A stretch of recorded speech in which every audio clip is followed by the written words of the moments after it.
After more than 4 days in flight getting out to the moon, Apollo 11 was ready for the moon landing. The little spaceship that it carried that was to land on the moon had never, of course, been tested in the weightless environment. Nobody knew whether it was going to work. This was really the moment of truth. Manual attitude control is good. We're go. Same time. We're go. 2,000 feet. 2,000 feet. Into the ag. 47 degrees. Roger. We at CBS had cameras all over the world waiting to record people's reaction to the success or that possible failure of the mission. 1,200 feet per second. You're looking great. This is Disneyland in California. Small television sets are now becoming commonplace at bases in Vietnam, no matter how remote, and the GIs have been following Apollo just as they would in the United States. At 2:47 in the afternoon, Mr. Pease Ellington had decided to spend the rest of his day watching Walter Cronkite. People from all walks of life, all corners of the world, had come together to watch that historic moment. There was much to thank God for, and I prayed for the men going to the moon too. Now, we didn't have any images of this part of the flight, that is, the actual landing of the LEM. So, with NASA's help, our CBS animators very cleverly had created a whole film that showed second by second exactly what was happening in that lunar module as it touched down. At the precise moment, as the module approached the moon, we began running that animation. We knew that the final thing that was going to happen would be that this green light by the door would go on, indicating touchdown. It was just one little problem we had there. Neither the NASA engineers who helped us with that animation, nor anybody else at NASA, including the astronauts on the way down to the moon, had expected that cloud of dust that their rockets raised. They knew there could be some, but not so much that they really couldn't see through it. It was really a life-threatening matter in the module. Armstrong couldn't see where he was going, but he had to do some maneuvering. With that landing fuel almost gone, he made that command decision. He just had to move sideways to get out of the dust storm. Well, our animation, you see, was still running while he was making that decision, spending a few extra seconds to move the LEM. Well, suddenly the arrival lights go on in our animated module. The LEM is down, according to CBS. Millions of people, I suppose, around the world now are cheering the successful landing of the LEM.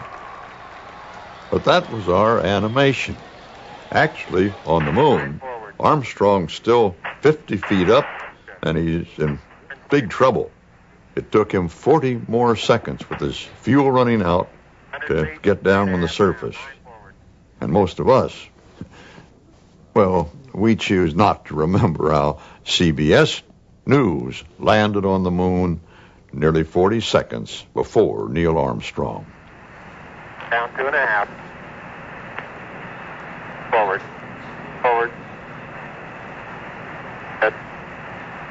40 feet down, 2.5. Picking up some dust. 30 feet, 2.5 down. Straight shadow. 4 forward. 4 forward. Drifting to the right a little. Down a half. 30 seconds. Forward. Just. Good. Okay.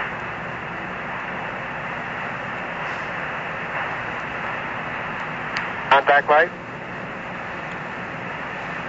Okay, engine stop. ACA at a descent. Mode control both auto, descent engine command override off. Engine arm on. We're home. 413 is in. Man on the moon. We copy you down, Eagle. Houston, Tranquility Base here. The Eagle has landed. Roger, Tranquility. We copy you on the ground. You got a bunch of guys about to turn blue. We're breathing again. Thanks a lot. I'd had as long as NASA to prepare for that landing, and I'd thought of a lot of fine words that I could say, appropriate for the momentous nature of this occasion itself, words that would live in history. And then the landing took place, and what did this great CBS commentator say? Boy. Okay, we're going to be busy for a minute. Master arm on. I was speechless. I was speechless, and again, it's one of those events that maybe I'd like to play it differently, but I'm not so sure I would. It was that kind of a moment, a speechless moment for all mankind. The astronaut's journey, of course, was not over. What would happen when man opened that door, stepped down, and actually stood on the surface of the moon? Okay, Houston, I'm on the porch. Roger, Neil.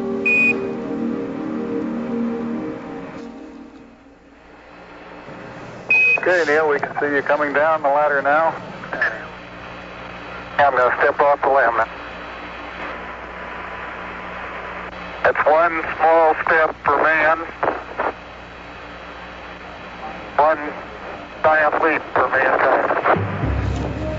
Armstrong is on the moon, 38-year-old American, standing on the surface of the moon on this July 20th, 1969.